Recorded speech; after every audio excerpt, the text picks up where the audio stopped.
With DayZ, there's one thing that comes to mind. I do not want the map to be designed to be like Blood Gulch and Halo. What is the difference between a person placing object versus being a world builder? What do you think about that, Yarl? Well, you could place objects in a map. You can customize a map. I think that's very rudimentary, like beginner knowledge. And I'm not criticizing anybody who's proud of themselves for figuring that out. If you take a pre-existing Bethesda map and you add your own little neighborhood and you add the props and you do all of that, that's great. That's grand. But when you edit those same maps and you try to do some terrain gouging, when you did any kind of terraforming, any removal of pre-existing assets, there will be holes, there will be things in the map that are missing, there will be performance issues. There's a difference between just adding onto a pre-existing map that's already stable and then having to worry about polygon counts, having to worry about burning in assets. And by the way, for those of you who have heard baked in assets before come from us a lot, baking is a method of post-processing or pre-processing that's performed on a map to guarantee performance so that it's easier to load up and that it can operate well in real time. So certain maps that you hear the term baked in, it means that that building is not just a model you can remove. It's part of the map. And that is an integral part of any kind of level design. Simply adding objects to a map, enhancing it, changing it to be more like your feel of how a map should be added, that's fun. But in certain maps, you can't just take assets away and slap them in like that. I was just going to jump in here. I think one of the things is scale. So talking about somebody just placing objects versus a world builder. You can place a few objects, you can place a lot. I've seen some in DayZ, some pretty amazing stuff done that where somebody was just using DayZ editor and placing objects. But essentially they are very creatively doing icing on a cake. So they can do a lot of things, but in the end, the cake is still round. It's still only 3 layers. There's only so much you can do with it. One thing I found about those limitations was I was going to try to add some additional assets to the Takistan Plus map. And I wanted to build like a new village or military area. And when I looked around the map, there was not any land that was conducive to just being able to plot more buildings on it. There wasn't anything that was really flat. You'd have to end up with a bunch of really hideous clipping or things like that. Whereas if you were a true world builder and could manipulate the terrain, you could create that whole thing. I know. But that's kind of my take is, it's just, you can do a lot of incredible things just by placing objects, but there is a limit. And sometimes you have to sacrifice some jankiness to get what you want. Whereas if you're really doing world building, you can make everything just the way you see it in your head. But let's go ahead and get down to the nitty gritty of this. Folks, Yara, what would you say? What would it cost for you to pay someone in DayZ to make a map? What do you think you would offer someone to make a map for you? Well, I think the first thing I'd ask is, what is their time worth to them? If it's a single guy and this is all he does and this is what he does for fun and it's a passionate hobby and he has no responsibilities, I would expect to pay a lot less than somebody who is professionally acclaimed, has a lot of projects under their belt, who has a family, who has other responsibilities that'll interfere. Because anytime you ask a map maker to make a map, they're taking their precious time, their free time, to dedicate it to your project.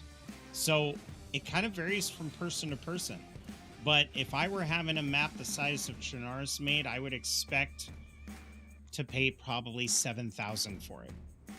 And that's just throwing an estimate out there based on what level designers are actually paid. Okay, definitely. Red, let's go ahead and see if you can take a crack at this. I would probably multiply that by 10 at a minimum. Depending on if asset creation is included or is all of the kind of essential components are already taken care of and it's just creating the terrain and placing the stuff on the map.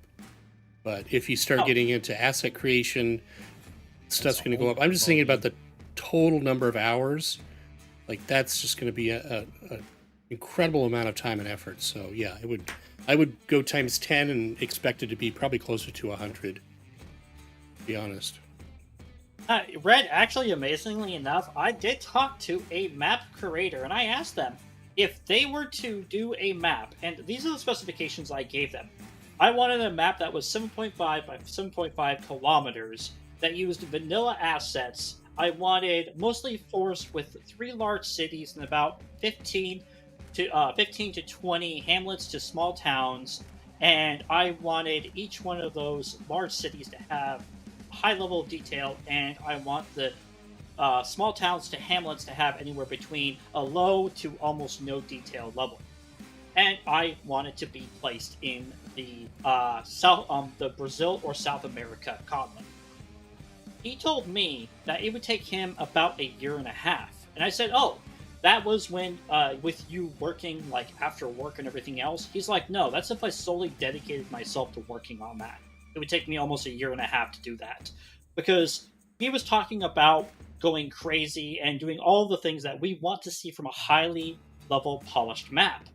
And I asked him, would that include any custom assets? And he said, well, you said the vanilla assets, but I probably would honestly convince you to mix in, custom assets with the vanilla assets. So maybe, have like some areas where maybe the people that were living over there were more of this kind of region from Shinaris, so they built these kind of houses and more of that style. But a lot of the stuff would be custom. And it was interesting him telling me about this. So I did the math. In where I live, the minimum wage is $16 an hour, or $16.50 actually.